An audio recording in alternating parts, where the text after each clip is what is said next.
Yeah!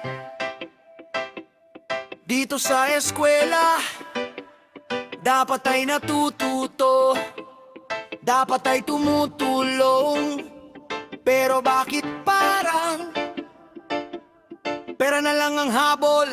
Check this! Pumasok sa school may bayad na naman, miscellaneous fee. Pero saan napupunta? Uniform at libro, presyo ay tumaas. Quality naman ay baba, parang niloloko lang kami. Project dito, project doon, laging may ambagan. Pero ang resulta, wala namang nakikitang gamit. Aircon na sira, electric fan na hindi umiikot. Classroom na mainit, pero ang pando ay ubos na agad. Sabi nila para sa bata, pero sino ang yumayaman? Mga gamit na overpriced, kontrata sa kaibigan.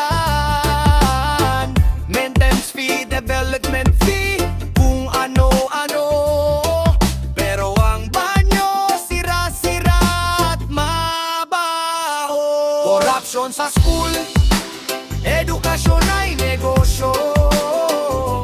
Dapat ay pangarap, pero naging pasakit at gulo.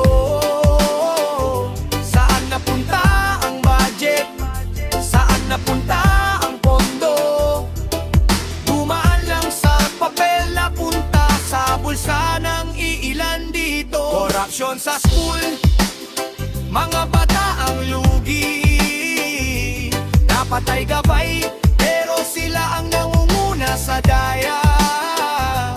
Gising mga guro, gising mga magulang. Huwag hayaang sirain ang kinabukasan ng kabatahan. Scholarship na dapat ay para sa matatalino, na uuwi sa kamag-anak at sa mga may kilala lang pala. Grades na binibili, diploma na ibinebenta. Yan ang sistema na dapat sanay wala na. Palakas ang system, yan ang laging batas. Kung wala kang pera o kakilala, ikaw ang laging lugi. Mga pasilidad na kulang, libro na luma, pero ang tuition fee taon-taon ay lumalaki at tumataas. Saan na napunta ang integridad at dangal?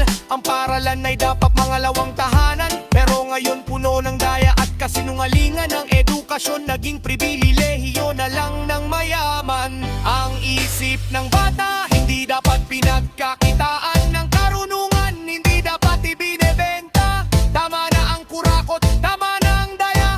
Oras na para linisin ang ating paaralan. Edukasyon ay negosyo, dapat ay pangarap, pero naging pasakit at gulo. Saan napunta ang budget? Saan napunta ang pondo? Dumaan lang sa papel, napunta sa bulsa ng iilan dito. Corruption sa school,